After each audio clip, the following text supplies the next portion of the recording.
राजधानी भोपाल का रुख कर लेते हैं, जहां से एक बड़ी खबर सामने आ रही है। उच्च शिक्षा मंत्री इंदर सिंह परमार से बातचीत की गई। बंसल न्यूज पर इंदर सिंह परमार ने कहा कि भारतीय ज्ञान परंपरा से जुड़ी भ्रांतियां दूर करेंगे, साथ ही सेमिनार के माध्यम से ये भ्रांतियां दूर की जाएगी।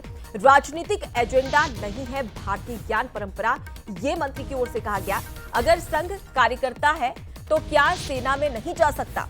संघ के पदाधिकारी भी अच्छे लेखक हैं। भारत का गौरवशाली इतिहास सामने आना चाहिए, वीरों की गाथा को सिलेबस में आना चाहिए। तो देखिए, यहाँ पर मंत्री इंदर सिंह परमार का ये बयान सामने आया, जिसमें उन्होंने कहा कि राजनीतिक एजेंडा नहीं है भारतीय ज्ञान परंपरा, और ऐसे में अगर संघ कार्यकर्ता है तो क्या वो सेना में नहीं आ सकता? इस पर भी उन्होंने सवाल खड़ा किए और साथ ही ये भी कहा कि संघ के पदाधिकारी जो है वो एक अच्छे लेखक भी होते हैं। ज्ञान परंपरा प्रकोष्ठ के तहत आप कॉलेजों के छात्र छात्राएं आरएसएस की विचारधारा को पढ़ेंगे, पदाधिकारियों की किताबें इसमें शामिल की जाएंगी। इसको लेकर अब राजनीतिक जो विवाद है वो खड़ा हो गया है। इस वक्त हमारे साथ उच्च शिक्षा मंत्री इंदर सिंह परमार, उन्हीं से बात करेंगे। सर, कांग्रेस कह रही है कि ये जो विभाजनकारी विचारधारा है इसको बढ़ाने की तैयारी की जा रही है। कांग्रेस यदि कह रहे तो गलत कह रही है। देश का विभाजन किसने करा? आरएसएस ने करा, भारतीय जनता पार्टी ने करा। देश का विभाजन तो कांग्रेस ने ही करा है। और जिस भारतीय ज्ञान परंपरा के हम बात कर रहे हैं, तो देश ही नहीं दुनिया को जोड़ने वाले वसुधैव कुटुंबकम का संदेश जाने वाला है भारतीय ज्ञान से, जो हमारे धर्म ग्रंथों से लेके भारत के हर क्षेत्र में विद्यमान है। उसको हम बच्चों तक पहुंचाना चाहते हैं, एक अच्छा नागरिक निर्माण करना चाहते हैं, चरित्रवान देशभक्त छात्र निर्माण करना चाहते हैं। कांग्रेस को इसमें विभाजन कहाँ से दिखता है? पर कांग्रेस ने हमेशा देशद्रोहियों का साथ दिया है, विभाजनकारी शक्तियों का साथ में खड़े हुए, इसलिए कांग्रेस को ऐसा ही सब दिखता है।